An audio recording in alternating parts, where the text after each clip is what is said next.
This is topic 3, income, lesson 1, residence. So our income topic starts with a discussion of residence. The reason we start here is that the gross income definition clearly distinguishes between residents and non-residents. And so it's helpful to understand the difference right up front from an income tax point of view. In the English language, we refer to residence in terms of a person's home, the fact of living in a particular place. Now, in terms of the Income Tax Act, there are two primary reasons for being taxed as a resident. The first is if you are considered ordinarily resident in the Republic.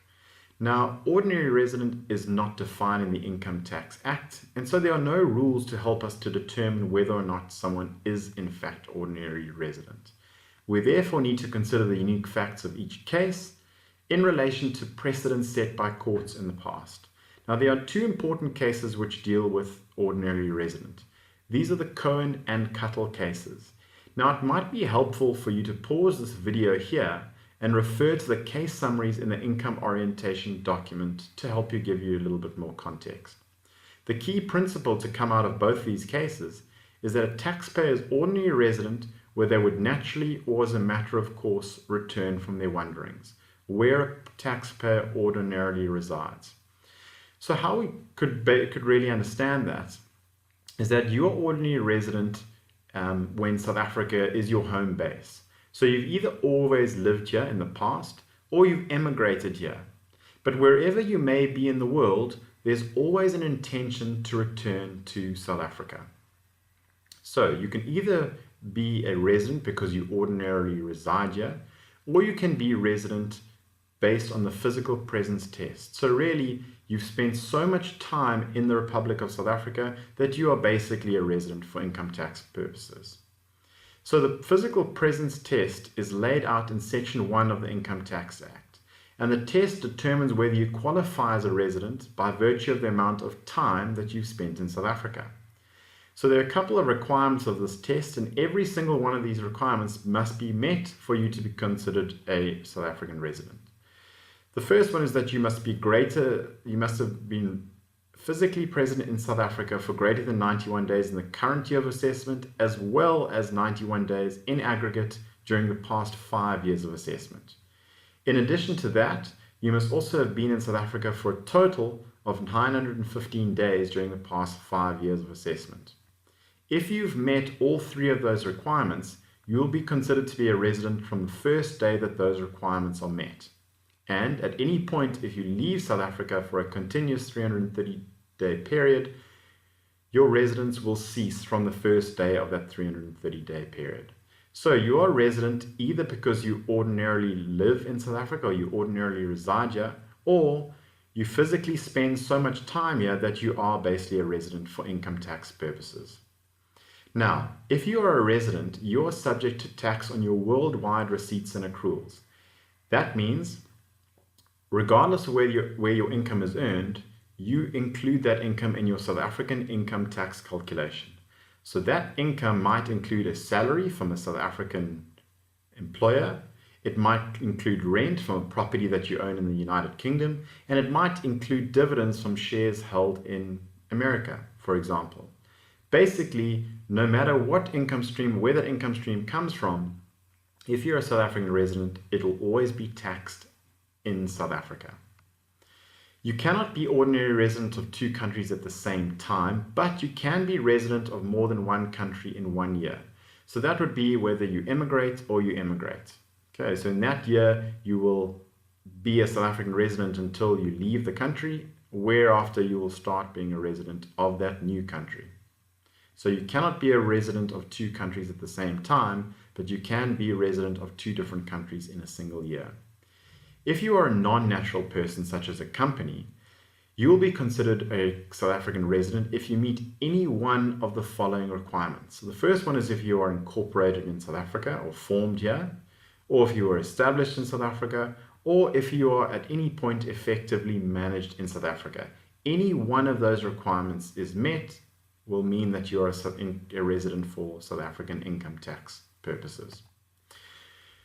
Now, if you are a non-resident, you are obviously not subject to your worldwide receipts and accruals. You will only be subject to tax from SARS on your South African source receipts and accruals. So that income must be from a source within South Africa. Now, when you are dealing with non-residents for gross income, we need to take the following steps into account.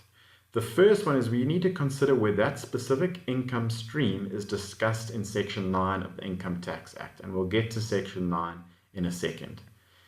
Then, if income is not specifically dealt with in Section 9, we need to consider the common law rules to determine the originating source. Now, some of the important considerations, not all of them, but some of the more important ones are where that capital was employed, so where you spent that money, where those services are rendered, were they rendered in South Africa or were they rendered in another country, and where that contract was signed. Those are some considerations that can be taken into account when determining the source of a particular income stream. Now we're going to look at Section 9. So Section 9 has specific source rules to help you identify income streams that are from a South African source. 9.2a deals with dividends, and dividends are South African source where they are received or accrued to a person as a result of a declaration by a resident company. 9.2b deals with interest received, and interest is received from a South African source if the debtor is non-resident, so the person borrowing the money, or if the funds are used or applied in South Africa. So we use that money here, even if we borrow it overseas, we use that money here to help us with businesses or whatever reason we're using that money for. If you hold a public office, so you work for government, for example, income will be deemed to be from a South African source if it's in respect of a public office which has been appointed by an Act of Parliament, or where work is performed for the South African government regardless of where it is performed. So if the South African government asks a UK resident to do some work for them in the UK, that will be considered to be South African source, even if that UK resident has never been in South Africa at all. Section 9.2i deals with pensions and annuities. Now generally you get a pension at the end of your working life. Now, what 9.2i deals with is situations where you spend some time working in South Africa and some time working overseas. Basically, the rule here is that you have to apportion that income or that pension between the time worked in South Africa and the time worked overseas. And the time worked in South Africa will be considered to be South African source income, and the time that you worked overseas will be non-South African source income.